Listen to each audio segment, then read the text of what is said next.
Welcome to Eat Blog Talk, where food bloggers come to get their fill of the latest tips, tricks, and insight into the world of food blogging. If you feel that hunger for information, we'll provide you with the tools you need to add value to your blog, and we'll also ensure you're taking care of yourself, because food blogging is a demanding job. Now, please welcome your host, Megan Porta. Food bloggers, hey, are you looking for new ways to make money as a blogger? If so, we have got your back. We have launched an ebook called Conversations on Monetization.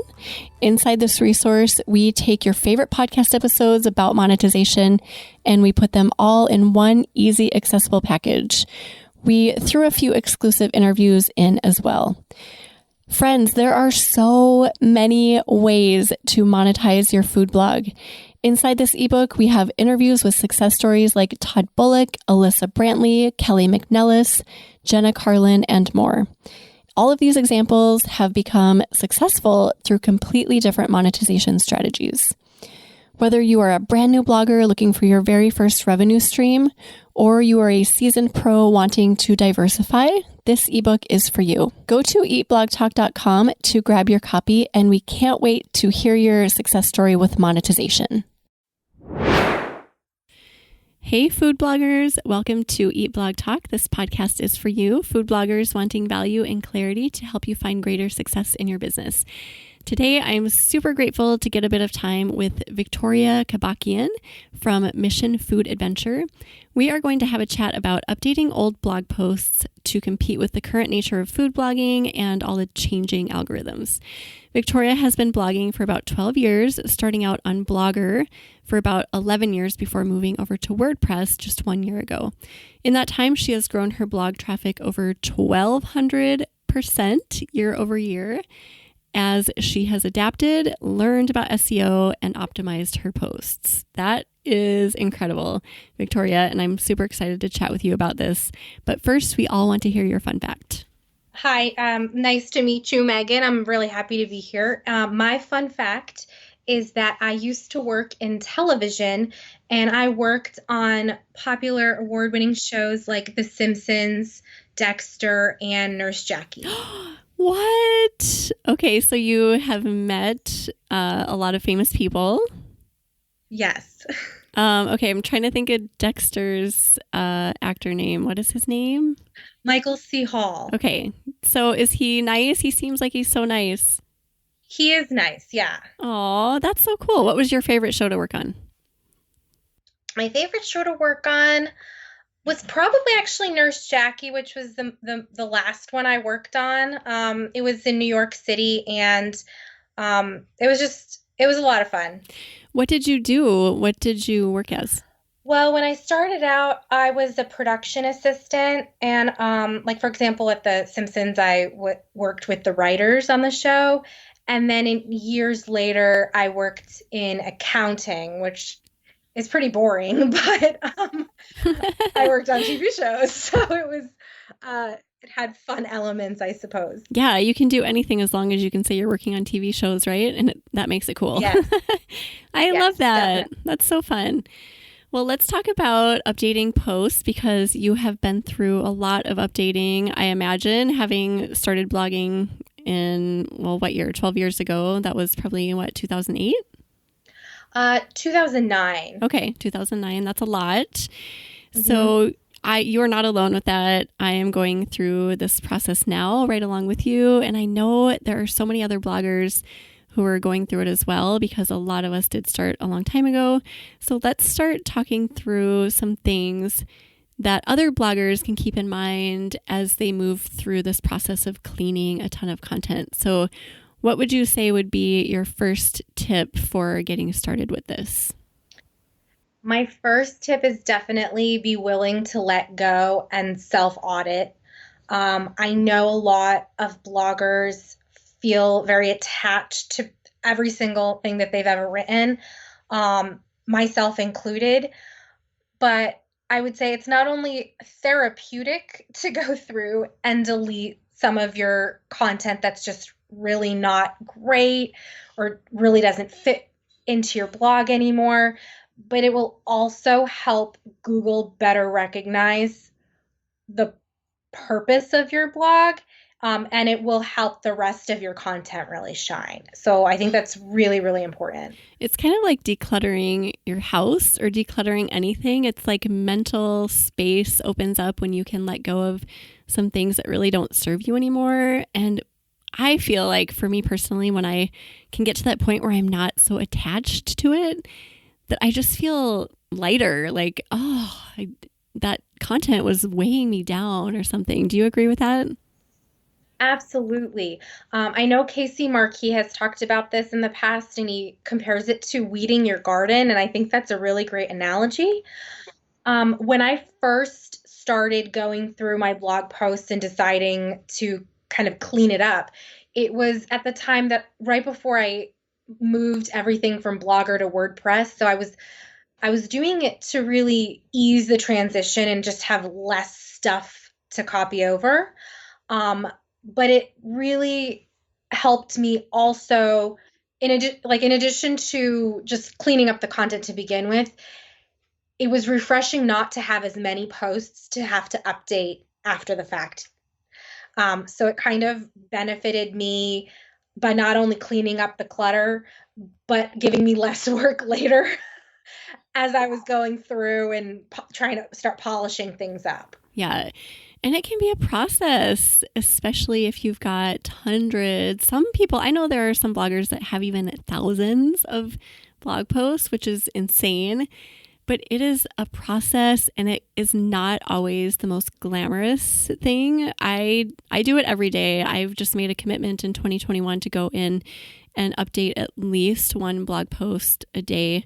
And by the end of the year, my goal is to have everything. I mean, nothing's ever going to be perfect, but having everything to a point where it's like, okay, because I do have a lot of garbage on my site right now. But it's not exciting. So what advice do you have for me and other people going through this about just keeping with it and not giving up on it? Yeah, that's definitely the hardest part, is that a lot of it can be super boring. I think the best way to kind of look at that is trying to balance it all out, where you know that there's going to be really boring tasks, but you don't really have a choice. Like, if you want to compete, you have to do some of these things. For example, last year, I didn't have any alt text on any of my images, because I just had no idea what I was doing for so long. And I ended up having nearly 10,000 images on my blog without alt text. And I went to the blog fixer and I bought their alt text fix, which was a really great, it was really great. I definitely recommend it if you're in the same boat. And what it does is it basically finds all of your images that are either missing alt text, or the alt text meets certain parameters that you've selected ahead of time. And then you can go through and type in new alt text, and it will update it on the back end. So it's a huge time saver compared to going in manually into every single post and adding alt text.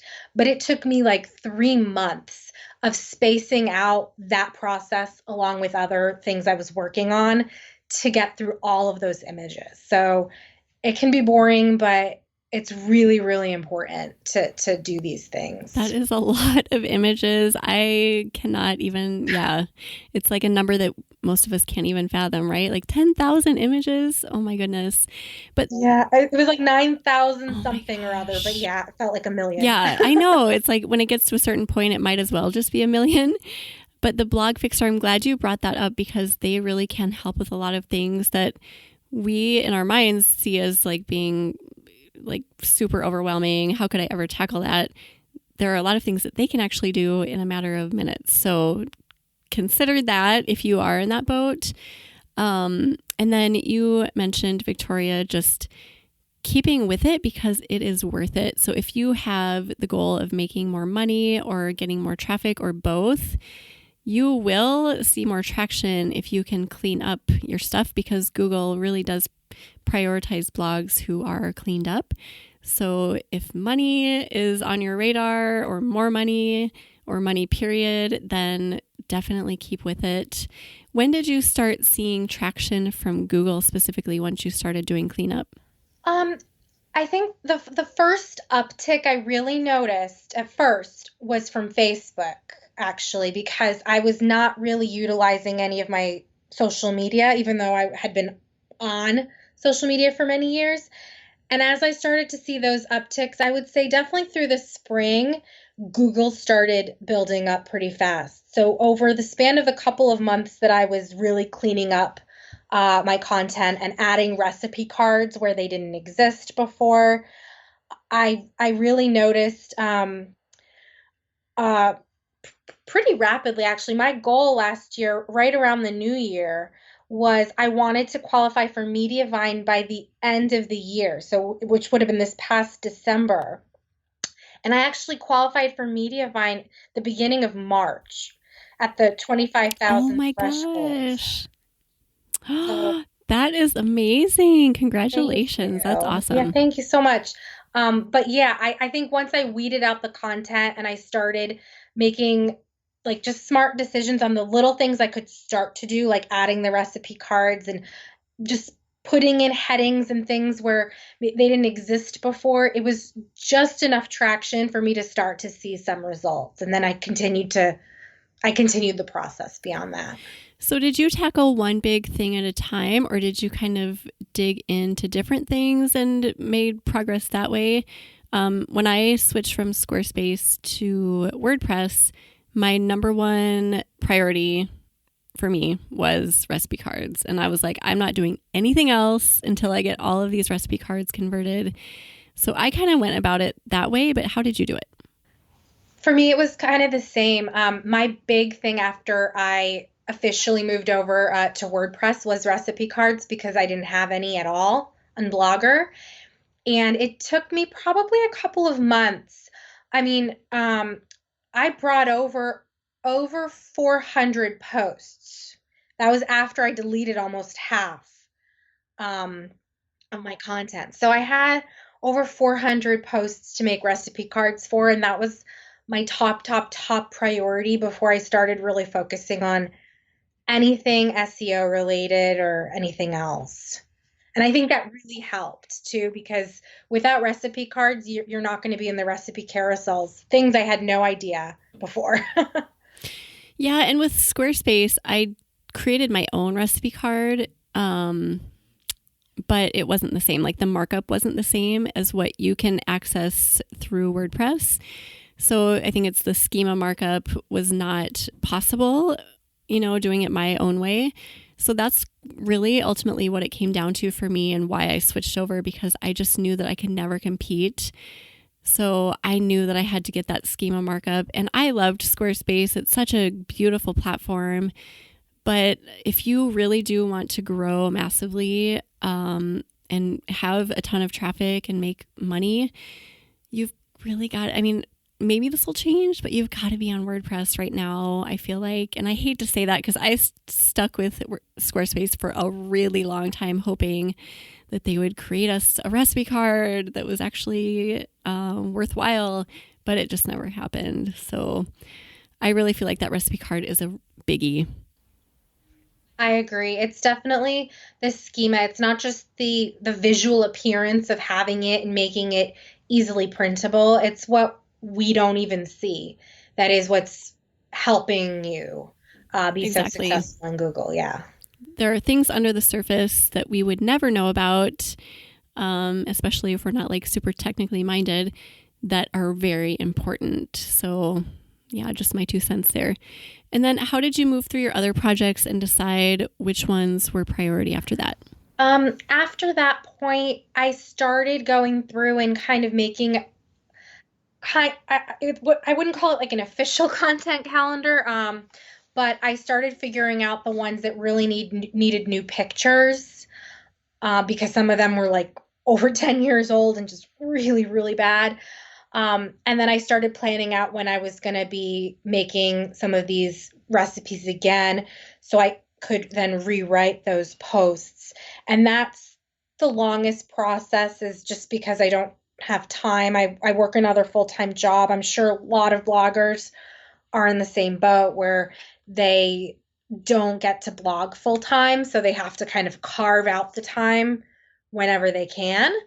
So at this point in time, I can really only do my blog cooking over the weekend. So, because I use natural light for my photos. And so I just can't do it after work. Yeah, you have to kind of play around like it's a giant puzzle, right? And fit things in when you can. Mhm. I found that creating you mentioned a content calendar, but I found creating a spreadsheet with all of my content was really helpful. And I use this every single day still. I'll scroll through and find something that's like old but decent photos, and then there's a category with like old but really bad photos, and then there's like everything's good. And I look through here all the time. What can I improve today? I find that having something like that is essential, especially if you have a ton of posts like you and I do. Do you agree with that? Yes, I do. And actually, I'm so glad you brought that up, because as I was answering, I was visualizing my Trello boards, but it didn't occur to me to say, yeah, I use Trello.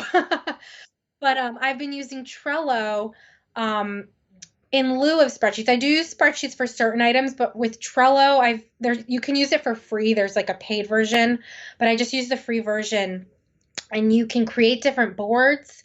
And I create a card for every single recipe on my blog, and then I can add a checklist to each card. And then as I work on a post to update various things, I check them off, and then I can move them through like the process of, things that maybe I've added the recipe card, but I need to rewrite them or take new photos, or posts that are complete or somewhere in between. So I find that is very visual, and it helps me to kind of see how many posts are kind of in each bucket. And just, it's just easy to kind of see like how far I've gotten through each of those posts with updates. Trello is great. I love hearing that you utilize some of those features like the checklists. That is super helpful, especially if you're doing the same things to each post and you want to make sure that you do that. So that kind of leads me to what do you do to each post?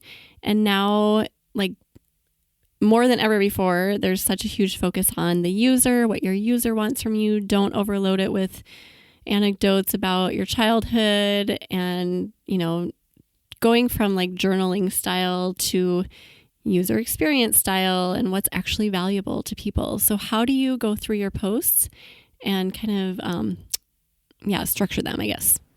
Yes. So that was a really big lesson to learn after being a hobby food blogger for so many years. But it's true.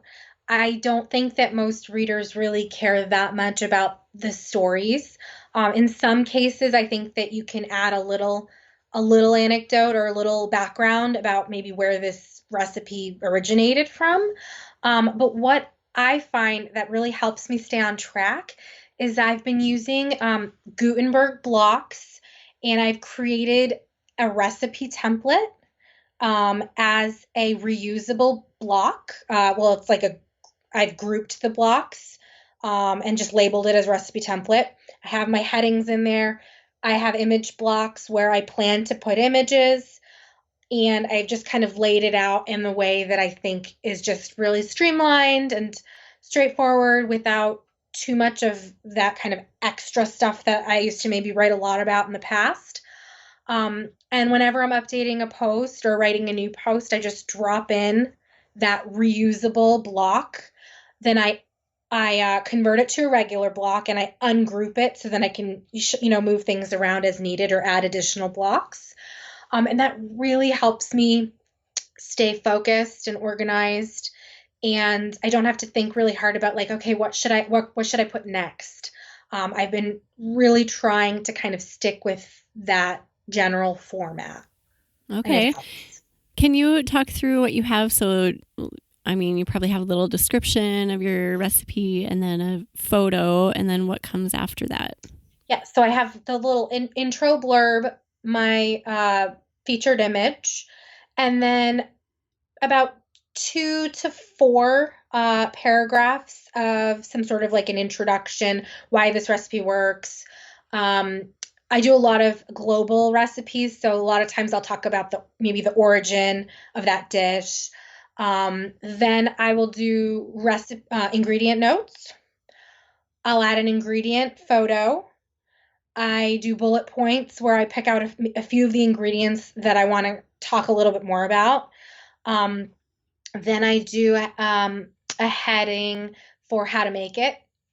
I don't keyword stuff the name of the recipe or anything into the subheadings, because that's, apparently that's a big no-no. I know years ago a lot of people were told to do that, but now we're being told not to, so I don't do that.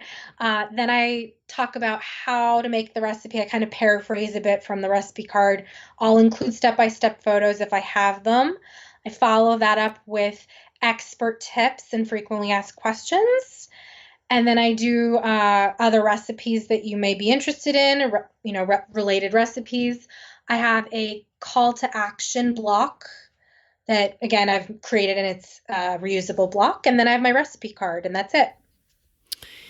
That is great. I love hearing how other people structure. And I also like going to Google and just, like searching a random keyword that I might rank for and seeing what other people do in comparison. And I feel like people who stay current have that kind of same general structure with little tweaks, like moving the how-to maybe toward the top, closer to the top, or, whatever, things like that.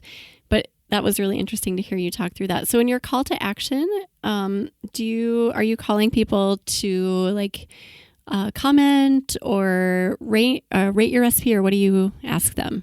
Yeah, so my call to action block, I actually use Gutenberg to give it a color so it pops, which I think is definitely a nice touch.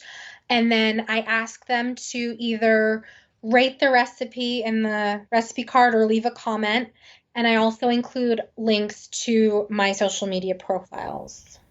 Okay. I'm actually on your blog right now, just looking through. So the ingredient photos, that's interesting. I noticed that a lot of bloggers are starting to do that. I've never done ingredient shots, and I'm wondering if I should start doing that. Do you get feedback on those? I haven't gotten feedback from readers so far, but I really think that it can help to stay competitive with bloggers who are doing it. And it can be a bit of a pain, I'll be honest, because sometimes I just want to get started cooking the recipe, and instead of sitting there arranging the ingredients next to the window to take photos. But I had an audit with Casey last fall, and it was one of the things he really suggested. He suggested to label it with the ingredients. That's not something that I personally wanted to do, because I just like the way it looks without putting text over it. But I think that if you're really trying to compete with other bloggers, especially for some keywords that might be more challenging, every little thing that you can do to give the reader something extra that maybe the others aren't doing, whether it's an ingredient photo or step-by-step photos or a video if you have the ability to, I think every little piece can kind of give you an advantage. Yeah, I agree. I mean, if it doesn't take you too much time and you don't mind doing it, things like that can really, Casey always uses that term, like tiebreaker, it can be a tiebreaker and put you just ahead of another person who's doing the exact same thing you are. And that term tiebreaker resonates really well with me. Like if we're neck to neck and I do one thing that's going to, put me ahead, then I'm going to do it. Your call to action box is really nice looking, and I actually took a screenshot of it to remind me, because I don't do that. And I love that you have a color that just makes it stand out. You have this nice yellow color. So I am not going to copy you, but I just wanted to remind myself to do something like that for my own recipes. So it just looks really nice. And I think that's a way to remind people, because our readers who love us, they don't mind doing that sort of thing, but they need to be reminded. So it's not annoying, I don't think, to see that sort of thing as a user. I think it's totally acceptable to remind people, hey, leave me a rating if you really love this recipe and you've made it, or leave a review or a comment or whatever. So love that you do that. Thank you. I actually I used one of my brand colors and I just found a lighter version of one of the colors. So if you have brand colors, you can find different like color wheels and whatnot online and find like various shades, lighter and darker. If you're if you don't want it to be super dark, so you have good contrast and it's like ADA compliant. So yeah. Yeah, that's a great tip. I love that. So you're not just like randomly picking out something from the color wheel, put a little bit of thought into it. I love all your process shots too. They look really nice. Your posts, they just look really clean and have a nice flow to them. So it's kind of fun to look through that.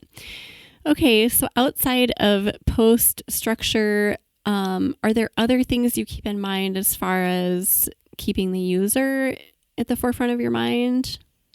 Yes, I would say one thing is if you cannot yet qualify for Mediavine or AdThrive or one of those, really huge and well-paying advertising networks, I would recommend perhaps not jumping right in and taking on one of like AdSense or some of the others because they can really slow down your site and they really don't pay as much.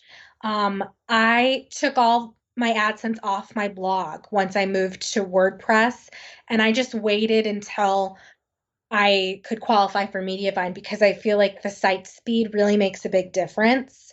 So I mean, like that's one tip. I know that that's a very personal. Some people really want to make income, even if it's really small, but um, I think it's worth waiting. I also feel like pop-ups. A lot of people use pop-ups for their email signups. I have a pop-up too. I have it set to only pop up, I think like um, every 7 days or something like that. And I think only when people are like exiting my site. So it's not super intrusive. And I know that with Google, if they are crawling your site and you have a pop-up right away, it's really bad. Google's not going to like that. So I would really think about how you feel when you go on somebody else's site. What are the things that you find that might be a little frustrating or might make you not want to spend as much time on that site? And then reflect that on your own blog. Yeah, that's a really good point because we all like to browse through other people's content, and I find things annoying too about my own content. Once in a while, I'm like, okay, that was not a good experience, so need to change that. So just keeping all of that in mind. And I absolutely love the recommendation to hold out for those powerhouse ad networks because the quality of ads too on things like AdSense are so low. I mean, they have those ads that are like gross medical issues. Like there will be like a close up of some skin disease. And like, I do not want to look at that when I'm going to a blog to look about or to look at food, right? Especially. So the user experience too is not always great, as you mentioned, Victoria. So really holding out, I think that's really great advice. And it's hard because we want that money, but I was on AdSense for a little while, I think in the early years. I don't remember making a ton of money there. I mean, it was like $50, like $50 a month or something. So I think it's worth just setting that aside and holding out. I agree. I would definitely say focus on your content. If you have, tons of old content, focus on improving it. It will make a difference. I just last week updated a blog post that was ranking somewhere in the 60s on Google, and now it's in the top 10. And I just completely rewrote it. I did all new photos. I mean, it can happen. You just have to actually go through and do the work and do some keyword research and, see what you can do. That's another thing I'd like to touch upon is keyword research, something that I never, ever, ever was aware of. And it's tough when you have hundreds of blog posts that you haven't researched and you already have the recipe and it's something that you'll maybe never be able to rank on, but you have to try and find other keywords that you can rank for that might be maybe a long tail keyword of the same general subject, or maybe kind of tweak the recipe to fit another keyword that you know you can rank for. I'd say that's probably the hardest part about updating old content because you're not just finding new things to write about. You have to make the old stuff work. But there are some gems in there. Like if you do, I use Key Search. I think it's really well priced and very easy to use. And I highly recommend it. I've been using it for about a year now, and I don't know if I would ever get rid of it. But it has helped me dig deeper into some of my keywords and say, okay, I'm never going to rank for this.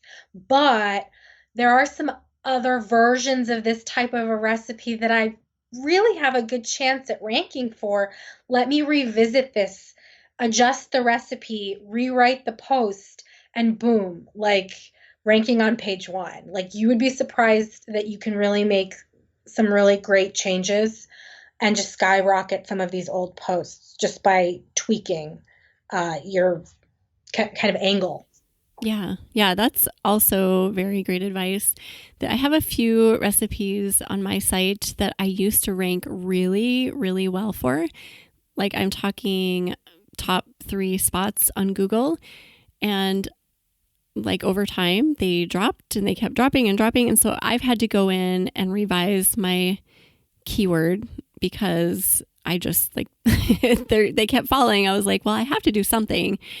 So if something did work in the past, that doesn't mean it's always going to work either. Things change and more competition comes into the scene.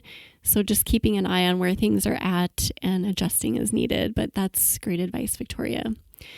So talk to us about just sticking with it, because it can be really overwhelming to dig into this, especially for older bloggers who have been doing it forever and have tons of content. You have held out and you've just not given up and you keep going. So give us some encouragement along those lines. Yes. So it's definitely a marathon. It's not a sprint. Whether you are a brand new blogger or like an OG blogger like I am, it's not going to change overnight. And I think you just have to be passionate about it and be willing to adapt, understand that algorithms, whether it's Google algorithms or Instagram or Pinterest, they're going to change and we have no control over it. But the best we can do is just continue to forge ahead, do the, quote unquote best practices as best as we can. Things like not loading keywords into all of our headings, focusing on good user experience. The best you can do is just kind of focus on the things that you can control.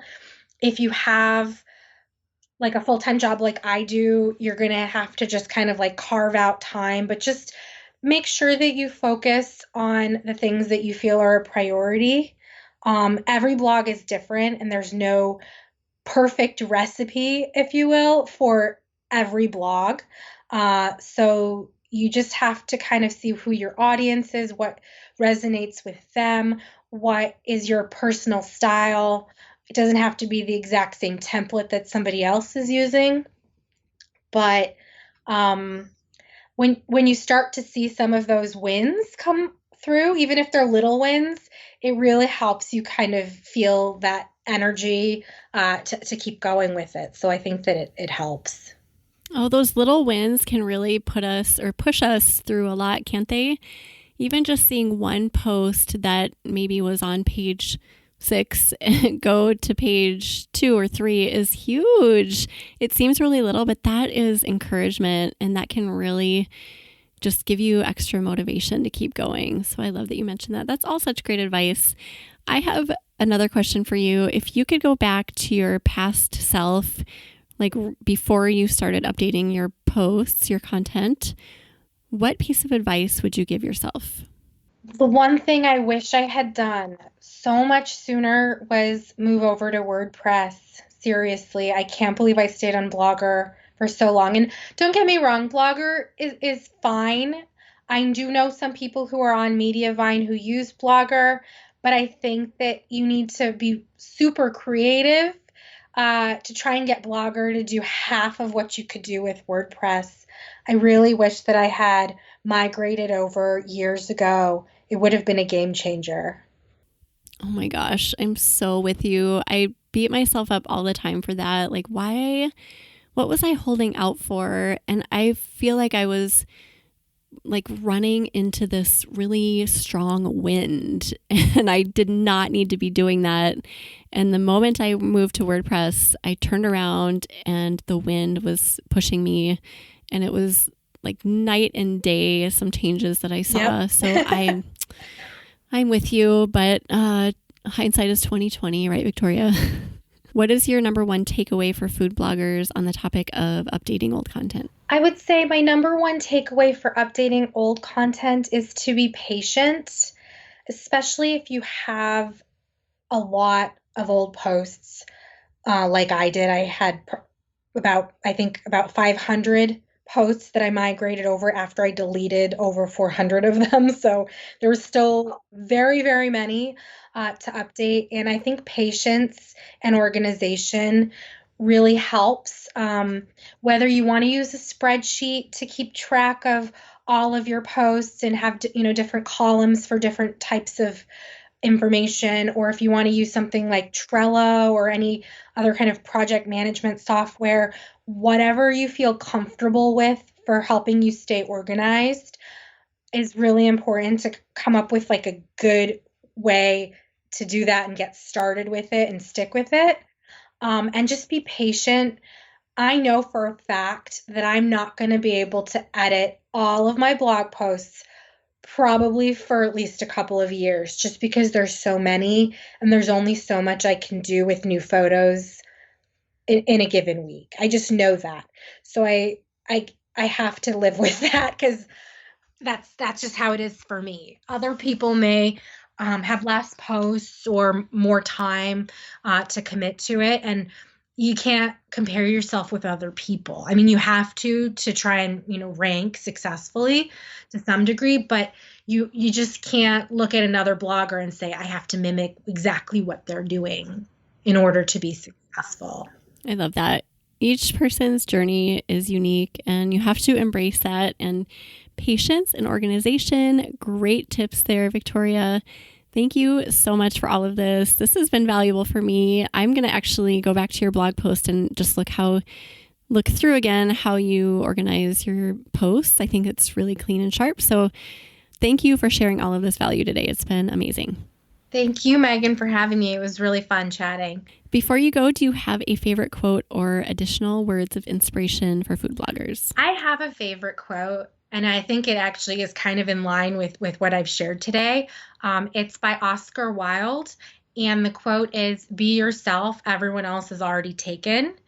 And that is the mantra I live by in general in my life. And I really think that it could apply to bloggers too, rather than trying to mimic what other people do in the world. Just be yourself and you're pretty great. Just you do you. I love it. That is such a good way to end. Thank you for sharing that, Victoria. We will put together a show notes page for you. So if anyone wants to go look at those, you can find that at eatblogtalk.com/Mission Food Adventure. Victoria, tell everyone where they can find you online. You can find my blog at mission-food.com. I'm also on Facebook, Instagram, Pinterest, and Twitter. My handle is Mission Food.